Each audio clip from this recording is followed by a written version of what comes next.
oya nibyo ndabizi n'amazi akubita akamanuka amena mu kivu aho bita mu rwongo aho rero niho nasengeye icyo gihe nari agasore nyine k'umuguru urumva ariko ko mu cyaro gasobanya ukuntu icyo gihe n'Imana yambwira ibintu bikomeye irambwira ngo nzakujyana i Kigali irambwira kandi nzakugira neza ukiri muto Imana irambwira ngo imbere yanjye hari umurimo ukomeye irambwira ngo izankoresha ibintu bikomeye irambwira ngo kandi mu muryango w'iwanyu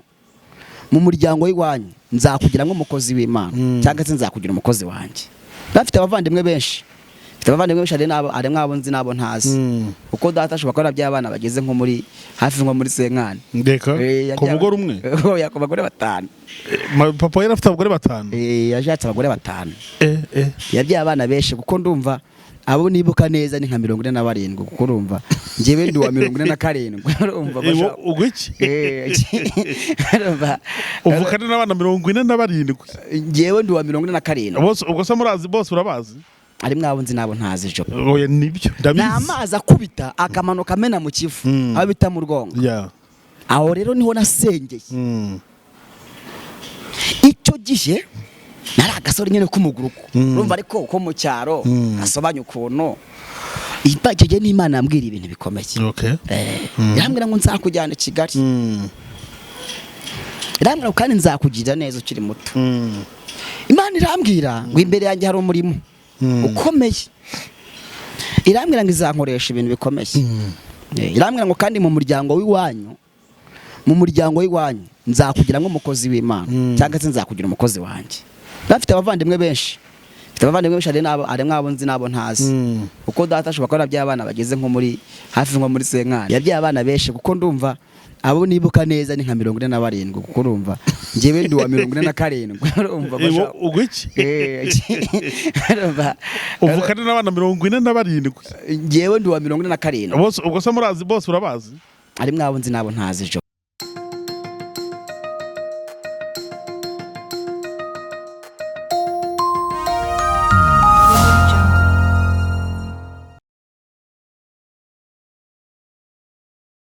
inshuti bakunzi ba Iyobokamana TV turabasuje mu izina rya Yesu Kristo ni kwa kundi mumenyere ko tugira gutya tukazana abantu batandukanye maze tukabasha kuganira nabo murabona ko turi kumwe n'umutumirwa wacu ano umukozi w'Imana no umuprofeti akaba umuyobozi w'itorero turi buze kuza kumenya n'ubwa mbere tumwakire kuri kamera z'Iyobokamana TV niyo mpamvu mukoreye presentation we atarayikora kugira ngo muze kumenya ngo tugiye kubana nande cyangwa tugiye kujya tubana nande muri uyu murimo wivuga butumwa Imana yaduhamagariye ariko ni munyemerere mbanze mbasuhuza aho muherereye hose abari mu ntara y'amajyepfo n'amajyaruguru iburengerazuba ndetse n'iburasirazuba mu mujyi wa Kigali ndetse no mu bindi bihugu yaba ibyo duturanye ndetse no mu yindi migabane muri Amerika, Canada, Australia, ku mugabane w'Iburayi n'umugabane wa Aziya mwese Imana nikomeze ihira imirimo y'amaboko yanyu wowe ugiye gukurikira iki kiganiro ukaba ubabaye urashonje urarwaye cyangwa urarwaje ni wizere yuko Imana yagiye itabara abandi babandi tujya tuzana bakaduha ubuhamya bw'uburyo Imana yabagiriye neza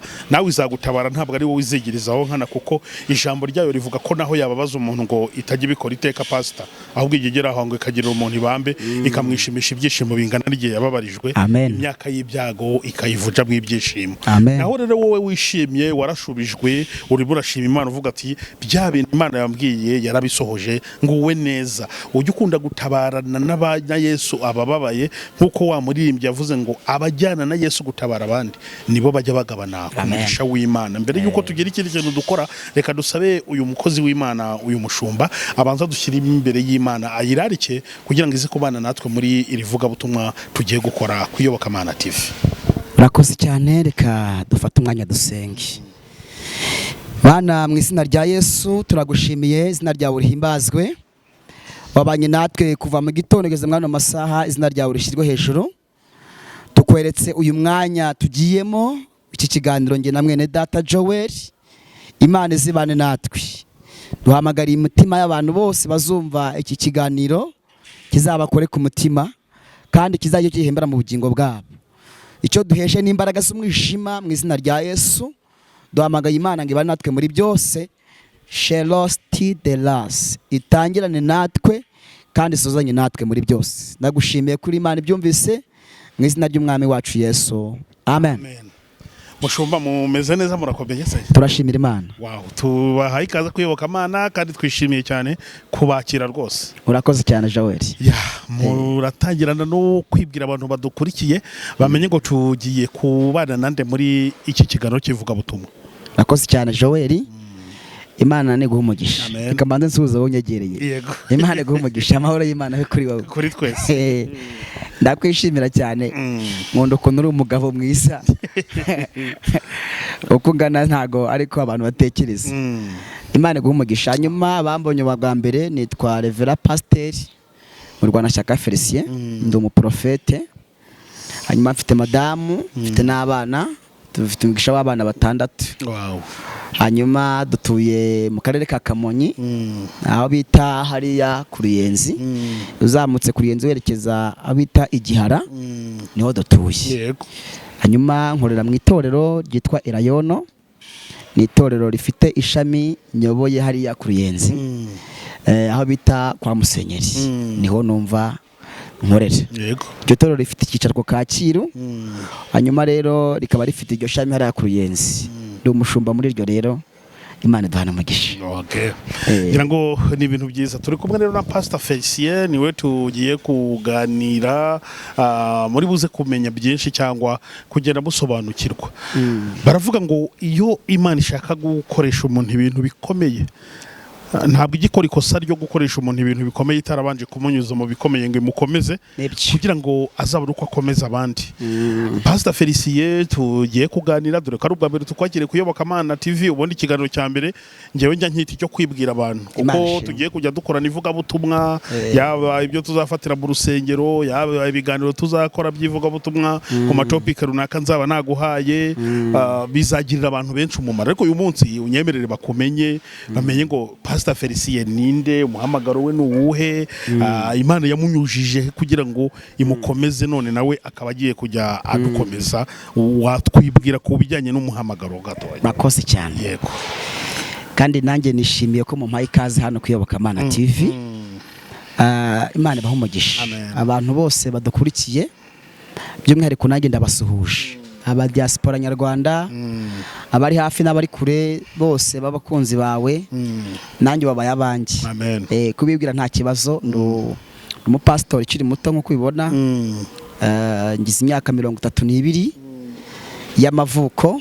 Navukiye ahahoze muri Cyangugu, ubu ni Burengerazuba. Nkaba nkora uyu murimo wifuza butumwa. Muri Burengerazuba hehe? Muri Nyamasheke. Ahahoze bitwa Nyamasheke, ariko n'ubu niko hitwa. N'ubu niko hitwa. Ni Nyamasheke. Nyamasheke ya mwityazo. Abo yuvuze Nyamasheke ni he? Hari za Shangi, hari za Nyabitekeri, hari umurenge wa Nyabitekeri. Ndumva Nyabitekeri. Okay. Muri Nyabitekeri. Kwa ba Rugeri Nyange. Pastor Rugeri Nyange. Profete nemera cyane. Pastor Rugeri Nyange niwe wambatije. Itorero ryanjye ryari aho bita ku Mugera. Ni wakubatije? Nabatirijwe bita mu Bikunda. Yego. Hasi ku mazi ku Kivu. Wow. Batizwa turamusuhuje aho ari hose. Umusaza Rugeri Nyange yubahwe. Nabatirijwe bita mu Bikunda Rusebe ya hasi. Okay. Hanyuma rero nishimiye ko umpaye ikaze hano. Impano rero yo ari ryari wamenye yuko Imana iguhamagarira kwinjira mu muhamagaro wayo? Ubwo wenda ari nko kukubaza wahawe impano ryari, kuko abantu benshi bakuzi nk'umuhanuzi. Yewe mbere yuko nganira n'umuntu usigaye manza kumuperereza, ntago gipfa kuzana abantu bose bashatse. Nagiye nkora ibyo, nagiye mbikora nkabikora, ariko ubu sigaye manza kwitonda. Mwiperereza rero niba ryita ritagatifu nagukozeho, nuko nzi ko uzwi cyane ku mpano y'ubuhanuzi. Wabiyinjiye mute, byaje ryari, kugira ngo abantu bamenye ko ariyo? Urakoze cyane Joel. Ikintu ngukundira no kubaza amagambo y'ubwenge. Burya Bibiliya avuga ngo ntabajyana batasezeranye, kandi ngo isuku ngo igira isoko. Nibyo. Iyo urebye hano ku masosho media, hariho abahanuzi benshi batandukanye, abari kubivanga n'abatari kubivanga, bisigaye bituma ubona ibintu by'ubuhanuzi abantu bari kubica amazi, kandi ni imwe mu nzira yahuzaga n'abantu Imana mu buryo bwihuse. Rero impamvu nanjye nakwitabye, nakwishimiye cyane kuko uri umupapa mwiza. Nagiye nkurikirana cyane Iyobokamana TV, mbona itambuka y'ibiganiro byiza kandi byubaka. Amen. Bw'iyo mpamvu rero nagushimiye icyo kibazo mbajije. Ubundi njyewe ndi umuprofete, ndi umuhanuzi umaze iminsi, kuko kuva mfite imyaka 12 nuzuye umwuka wera. Wow. Natangiye guhanura mfite imyaka 12. Urumva ubwo buzima nakuriyemo bwose, nabaga mu nzu y'Imana. Urumva nakuriye hariya kumugera, nza kugera igihe nciye ubwenge, njya mu ishuri, ndiga amashuri primaire ndayirangiza, nakomeza na secondaire sinagira umusha wo kwirangiza, ariko I'm ready to continue kwiga, ntabwo bijya birangira. Hanyuma naje kuva muri Cyangugu, ariko mbere yuko mpava nabaye ahantu bita mu mazi, narobye hisambaza. Ujya wumva abo bitabaga abapesheri, abashyana. Wabaye umushyana? Nabayeho umushyana, nabanje mbo bita Karombo. Karombo n'uwafataga isafuriya bari gucumba ubugari. Urumva? None bakaza kumukurira icyo bita imfizi. Kumuha imfizi. Yego. Imfizi ni akantu bakataga ku bugari gatoya, ubwo abantu b'Icyangugu bahita babyumva. Hanyuma bakankurira imfizi, nza kugera igihe mbaye tanda, mbumuye tanda nk'uko twavuga ushinzwe ibiryo, nk'uko twavuga umukozi wo mu rugo. Mbaye tanda mu ikipe y'abarobyi. Nza kuva ku bitanda mbumushana. Umurobyi noneho nawe witwa umupesheri. Yego. Ntangira ku ikamba yitwa katikati. Nza kuva kuri katikati njya ku ikamba yo kubwerekeza. Hari aho kugita kubwerekeza, ari nabita ku murimo. Abantu badukurikira rero, ya ni ibintu byo mu mata, byo mu mazi, bari ahantu hatandukanye badahutse no mu Rwanda. Kuko bambwira ati natangire ku ikamba ya katikati njya ibwerekeza, utabibasobanurira iki? Nibabyumva kandi iyo nkuru iraryoshye. Nibabyumva, ni ibintu by'abantu bo mu mazi. Ariko iriya kipe iro bisambaza Joel igira abantu 10. Bifite abantu 12. Bifite abantu 12 bagikoresha. Haba harimo rero abantu bagiye bari ku ntuza zitandukanye, bafite imirimo itandukanye. Hari kamba yitwa katikati, hari iyo bita ku murimo, bita ubwerekeza, hakaba niyo bita mu matara, bita kubwerekeza, hakaba no bita ku murimo. Ubwo rero iyo kamba yitwa katikati nibi hagati na hagati, niyo umuntu rero ugitangira aheraho. Ubwo urumva nabaye umushyana, ndo bisambaza, nza kuva aho ngaho mu mazi nzi Kigali. Yego. Nje Kigali rero. Ubwo waje Kigali ufite nk'imyaka ingahe? Nari maze kugira imyaka 16. Nageze Kigali mfite imyaka 16. Uje gukora iki? Naje nje mu kazi ko mu rugo. Yego, waje mu kazi ko mu rugo. Koze ko kuroba bigira amafaranga kugira ubivemo uze gukora mu kazi ko mu rugo, byari byagenze utuko. Numvaga nshaka kuza Kigali. Babise ko udusoro tw'Icyangugu yo twabyirukaga twumvaga twaza hehe muri town. Hari no kuntu ababaga bari nk'Ikigali babakozi iyo bazaga kuza batiraga imyenda, bakambara inkweto nziza. Icyo gihe rero njyewe naje nari namaze nari nahembwe. Icyo gihe aricyo bita irasi. Naye naciye irasi ry'ibihumbi 3500. Irasi guca irasi niki? Ubwo nyine irasi ni imvugo yo mu mazi ntiwayumva. Ni nkuko wajya mu kazi ugahembwa mu kiyede, ugakorera 3000. Yego. Ubwo wasanze ukorera 3000 ukabona guhaye nka 4500. Ndabyumva. Cyangwa nka 2000 ukabona guhaye nka 5000. Yego. Icyo gihe rero naciye irasi 3500. Yego. Ndakumanukira ngura ikabutura. yitwa Chicago. Urayizi? Wari uyizi? Kera. Yanditseho umuntu hano. Ni umukandara wa krokodili. Aravuga iki cyane. Urumva? Ni umukandara wa krokodili. Ni umukandara wa krokodili na kamambiri za umoja. Z'umutuku. Ndamanuka njya mu Kirambo.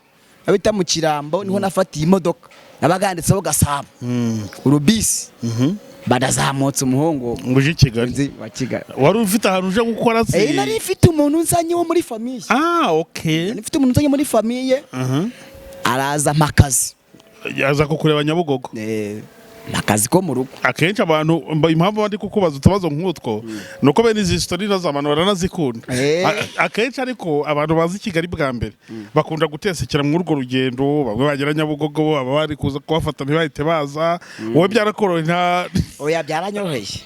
Ari igihe umuntu akabeshya nakubwiye ko kwiyoboka Imana impamvu ntaje nta kinyoma kihaba. Okay. Iyo umaze agahiba ubuhamya bupfuye n'ubucuritse ntabwo hano twaje gucurikanga ibintu. Naje nje mu kazi ko mu rugo. Yego ugera Nyabugogo baza kugufata baramfata bama akazi ko mu rugo ariko naje ndi umukirisitu. Naje ndi umukristo uhanura kuko wayihawe ufite imyaka 12 nyuma y'umwaka ubatijwe. Yes, nkimara kubatizwa nahawe iyo mpano. Yego. Mara kubatizwa nahawe iyo mpano nigishijwe n'umwarimu witwa Daniel wo kumugera kwigisha umubatizo. Ndamuzi rwose. Uramuzi? Namuyoberwa neza. Ubundi baragenda kuki ntare nkuzi ko. Ntabwo namuyoberwa. Sheko tandafashijwe. Ntabwo namuyoberwa rwose. Bose bari inshuti za muzeka. Anyigisha neza mu murongo. Mbatizwa nzi cyo gukora. Mfite imyaka mike. Nkimara kubatizwa nuzura umwuka wera. Daje no mwono mugi nuzuye umwuka wera. Ndi umuhanuzi najyaga gusenga. Twasengeraga bita Nyakagano, tugasengera bita kumugera, tukajya bita Mukoma. Mu cyumba cy'amasengesho twajyaga tujya gusenga mu butayu, tugasenga bita mu Rwonga. Rwonga urahazi? Ahantu hari amazi amena mu Kivu bita kwa Kayinja. Ariko urumva nahayoberwa ni. Ahubwo no kugira ukazajya uvuga. Zakujya no bita kwa Kayinja. Mushire mu mazi nagiye. Baracyasengerana n'ubu. Birete se wumva aho bita kwa Kayinja. Nimbazi. Barahasengera. Na n'ubu ujyamo usohokamo bayimushye. Oya nibyo ndabizi. Namaza kubita akamanuka amena mu Kivu. Aho bita mu Rwonga. Aho rero niho nasengeye. Icyo gihe nari agasore nyene k'umuguruko. Urumva ariko ko mu cyaro gasobanya ukuntu icyo gihe n'Imana yambwira ibintu bikomeye. Yambwira ngo nzakujyana Kigali. Yambwira kandi nzakugira neza ukiri muto. Imana irambwira ngo imbere yanjye hari umurimo ukomeye. Irambwira ngo izankoresha ibintu bikomeye. Irambwira ngo kandi mu muryango w'iwanyu nzakugira nk'umukozi w'Imana cyangwa se nzakugira umukozi wanjye. Bafite abavandimwe benshi. Ari mwabo nzi nabo ntazi. Uko data ashobora kubona by'abana bageze nko muri hafi nko muri senkani. Ndeka ku mugore umwe. Oya ku bagore 5. Papa yari afite abagore 5. Yashatse abagore 5. Yabyaye abana benshi kuko ndumva abo nibuka neza ni nka 47 kuko urumva ngewe ndi wa 47 urumva basha ugwiki uvukana n'abana 47 ngewe ndi wa 47 bose ubwo se murazi bose urabazi ari mwabo nzi nabo ntazi jowe baze kutamenya abantu bavukana urumva arabari mu Rwanda arabari Kampala yego n'ahandi hatandukanye ari mu mujyi wa Kigali harabari Igoma mbega harimo nabo ntazi data yabyaye abana benshi. Urumva rero nuko nagiye nzi cyo wera Imana dusenga ibyivuze irabisohoza. Imana yarambwiye ngo nzakuzana i Kigali kandi nugera i Kigali nzakugira umuyobozi kandi nkugira umuyobozi w'itorero. Urikije kuri kavukire zanjye naho navukiye numvaga bitashoboka ariko ibidashobokera abantu ku Mana birashoboka. Amen. Imana yagize ibwira Yeremiya ngo ningegira icyo ndemo nambara kukirema nkanagikomeza.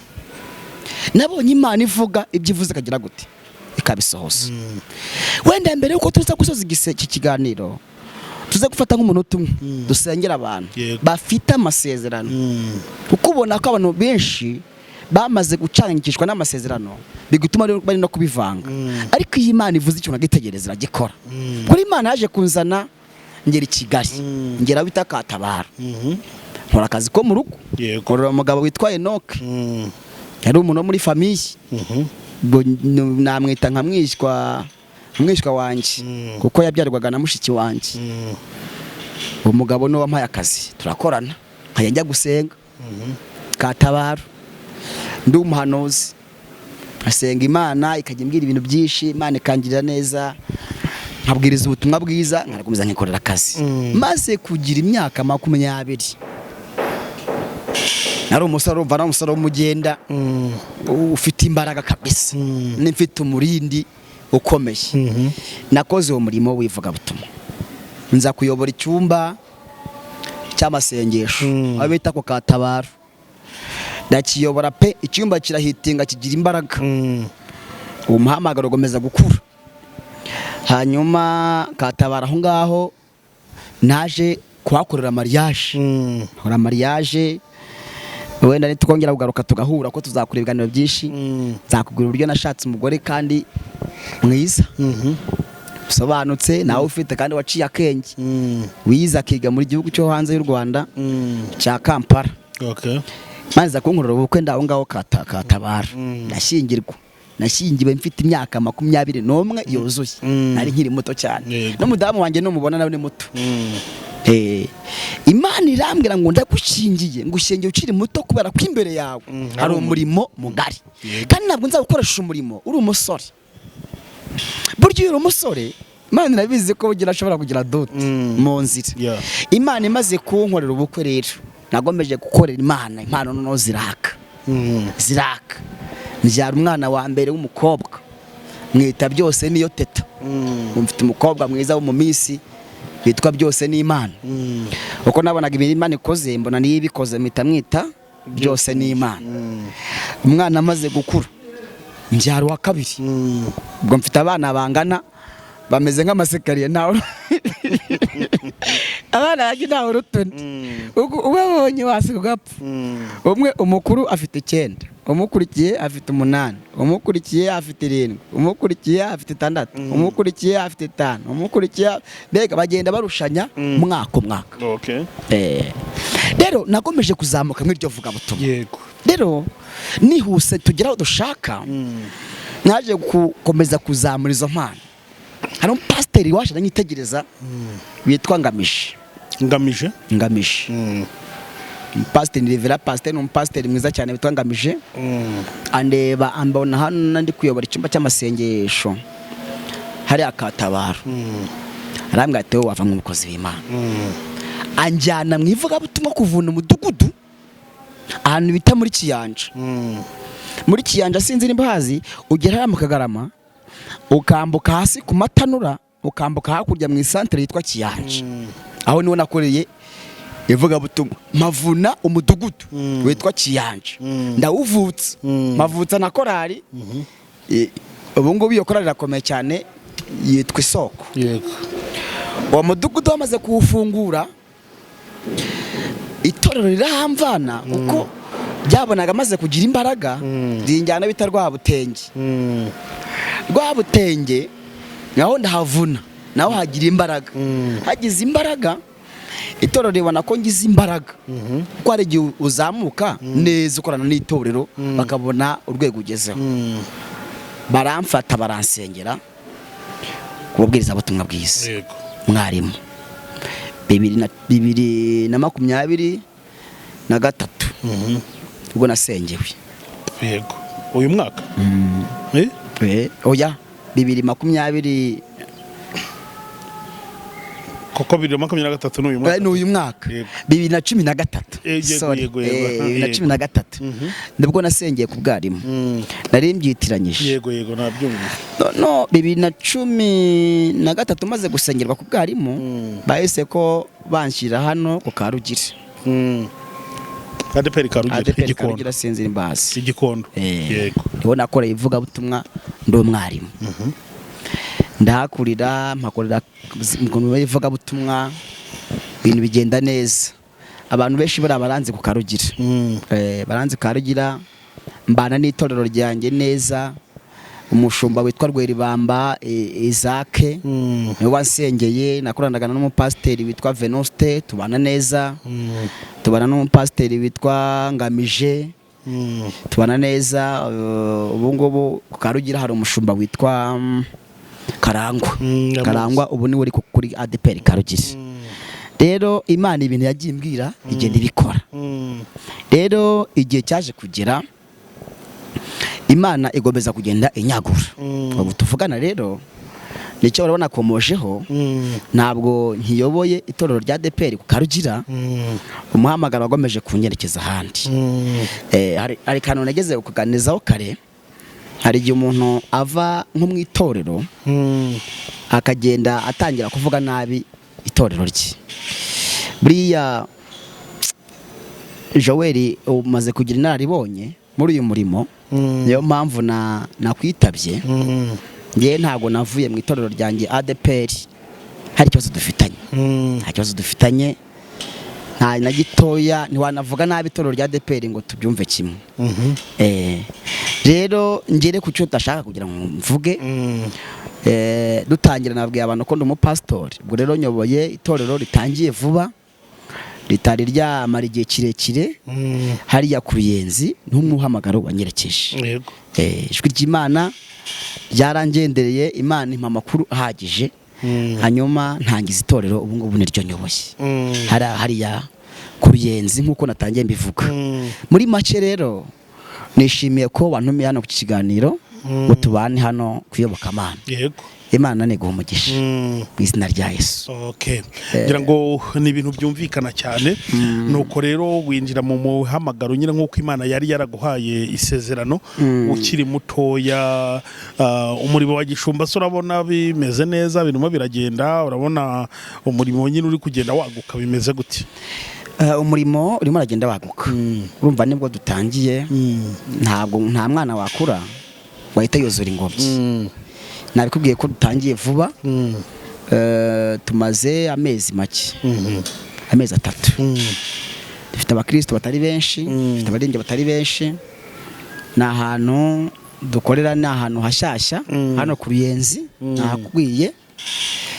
Kandi urabona ugeze hariya kwa Musenyeri, ukata hirya gato guse muri metero nkeya niho dukorera. Birimo biragenda biza, hamwe no gusenga Imana bizaguka.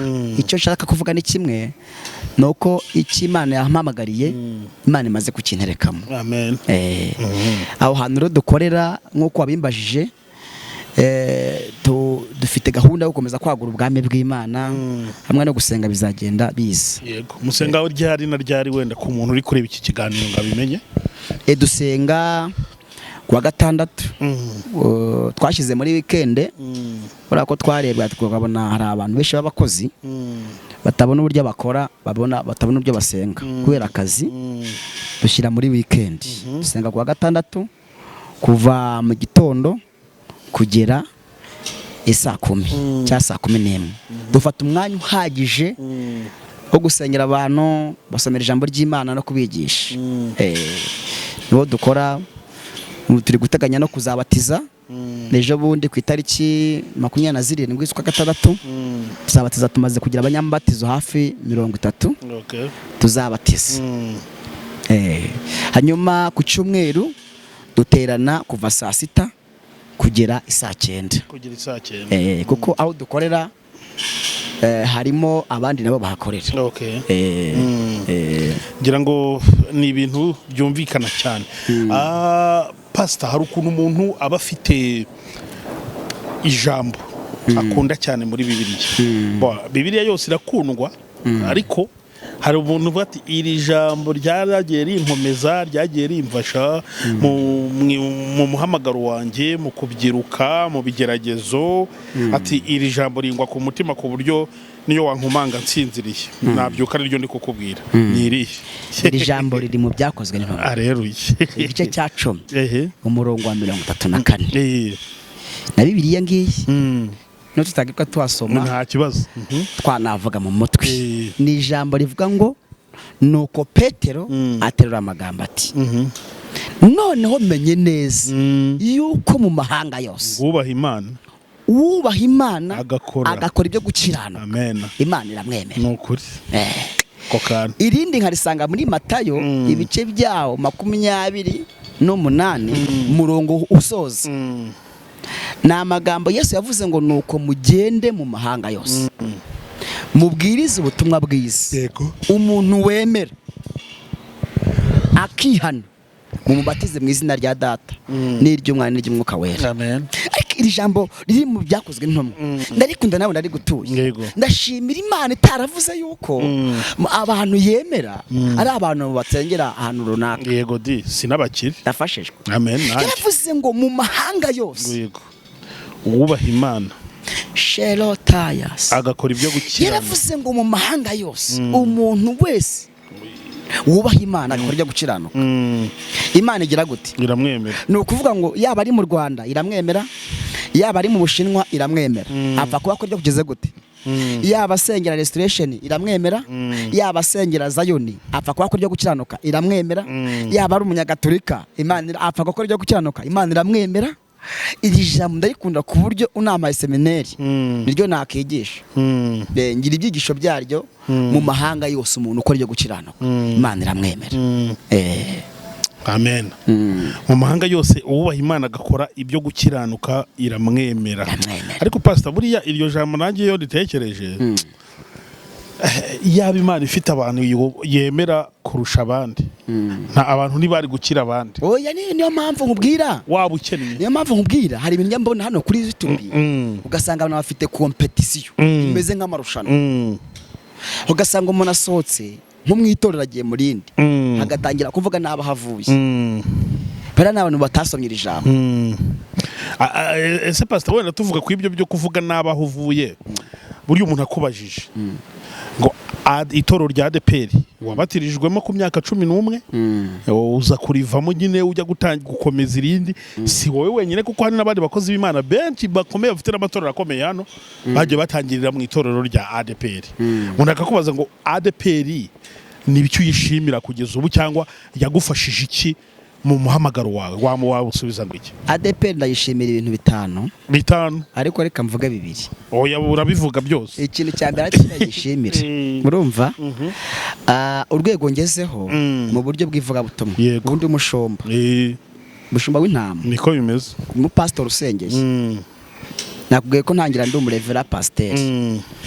Urwego ngezeho rw'ivugabutumwa isoko nayivanye kuri ADPR. Icyo ni cyambere. Igira ivugabutumwa riri ku rwego rwo hejuru. Igira imbaraga zirenze izandi matorero yose ubona. Mbimbivuga ubyumve. Yabyumva. Imbaraga tuvuze ni mu buryo bwa Holy Spirit, mu buryo bw'umwuka. Icyo ni cyambere. Icya kabiri ADPR ni itorero rimwe abantu bazi icyo gukora. Bazi icyo gukora, abantu bafite inararibonye. Ni abantu badafata ibyo babonye batavanga.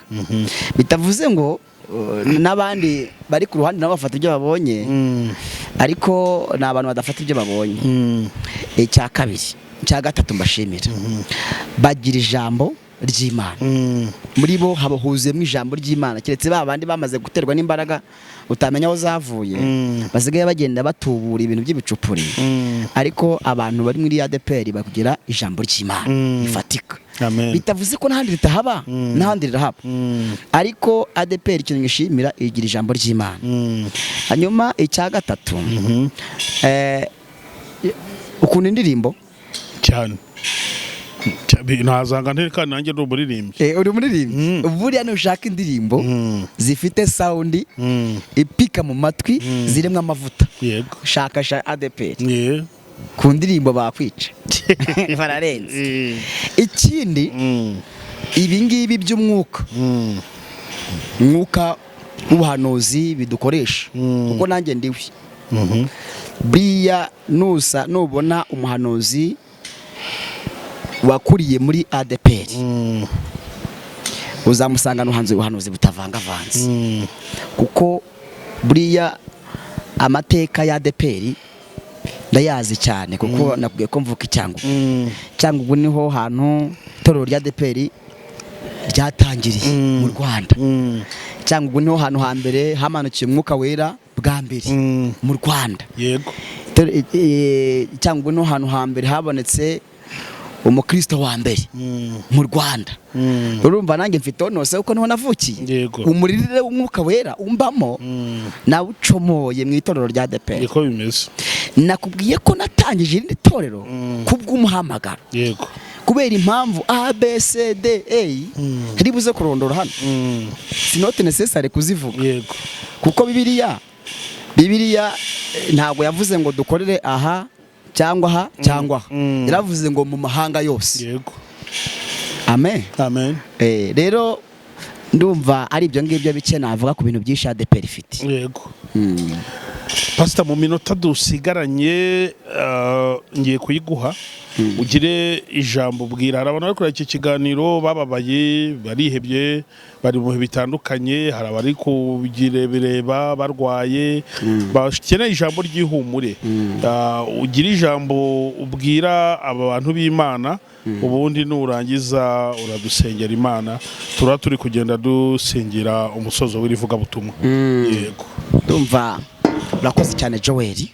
Ijambo rigufiye ndumva navuga nabwira abantu batwumva turazisanga mu butumwa bwiza kubwanitswe na Yohana igice cya 11 umurongo wa 4. Ni ijambo Yesu yavuze abwira Marita bari bamutumyeho baramubwira ati ukunda ararwaye kandi ararembye. Hanyuma uwo murwayi witwa Lazaro ararwaragera ku gipimo cyo gupfa. Ariko yari yatumye arababwira ngo mugende mubabwire iyo ndwara arwaye si yo kugira gute si yo kumwica. Ariko birangira Lazaro agize gute apfuye. Yesu aza Lazaro yarapfuye. Ageze asanga ibintu byarangiye. Baramubwira bati ikintu kikuzanye hano iki uje kumara iki yubaza mbere Lazaro wacu aba yarapfuye. Ijambo rimwe nshaka kubwira abantu rimwe gusa ry'ibyiringiro. Ndashaka kubabwira ijambo rimwe rivuga ngo ni ibintu byose byaba byarangiye byanapfuye yo Yesu aje birakunda. Yesu aje birakunda. Iyi nkuru yo muri Le Constaff yo muri Yohana igimfasha niyo numva nafashisha abantu kuko muri iyi minsi urebye ubona abantu baramaze gutakaza ibyiringiro kubera iki crise communique iriho. Ariko ijambo riravuga ngo ni Imana igira ikiremo yamara kukirema kagira gute ikagikomeza. Rero mbwira bari kunyumva bari hafi bari kure abari mu Rwanda y'amari hanze yarwo muri minota umpaye mike isigaye mbabwire ngo niyo ibintu byamaze no gupfa Yesu afite ubushobozi bwo kubizura. Abantu ntibigire nabi ngo batangire bateka imitwe kubera ko babonye hariho ubuzima bugoye ibiciro byazamutse ku isoko ibintu covid yarabizambije usanga banatangiye guteka imitwe abandi batangiye kwivanga mu byaha kubera impamvu z'ubuzima. Nibakomeze bategereze Yesu nahagera azabikemura mu izina rya Yesu. Imana ni guhumugisha ndakwishime cyane. Pastor, hari umuntu ushobora kureba ikiganiro nk'iki agashaka kukuvugisha kubw'impamvu zitandukanye. Tanga nimero ya telefone ubundi udusengere tugane ku musozo. Urakoze cyane. Nimero yanjye ya telefone nayitanga ni 07 8 51 54 3 5 ndumva nasubiramo rimwe 07 8 51 54 3 5. Iyo niyo nimero nkoresha iri kuri whatsapp iri kuri email hari n'akandi ga system kaje kitwa Sigino naho wayisangayo ahantu hose wanshakira wambona kuri iyo nimero. Imana ni guhumugisha. Kadusenga Imana. Mana mu izina ry'umwami Yesu turagushimbe ko abanye natwe mu iki kiganiro kandi imbaraga zawe zibanye natwe muri byose. Izina ryawe nirihimbazwe. Ndagusabye ngo buri wese ukurikije iki kiganiro umugirire neza. Ufasha abari hafi ufashe n'abari kuri. Mwene data Joel ndetse no mu cameraman twakoranye. Buri wese umugisha mu izina rya Yesu. Sheno etala brise constant serva. Nicaye kwina mikrofone aya makuru nakiri ndasenze nguhira ngo buri wese ufite ibibazo hari abantu barwaye, hari abantu bashonje, hari abantu babuze icyerekezo, babuze ubutabazi, bamaze gucumuzwa n'imibereho. Ndabasengeye ngo baremere imibereho mishya mu izina rya Yesu. Izina ry'Umwami rihimbazwe. Ndasenze ngo buri wese udukurikiye hirya no hino ku isi umutabarisha imbaraga zikomeye. Ngushimiye kuri Imana mva gusenga kandi ukaba uri Imana ikora cyane bityo dusabye. Bisabye mu izina ry'Umwami wacu Yesu. Amen. Asante sana, urakoze cyane. Amen. Amen.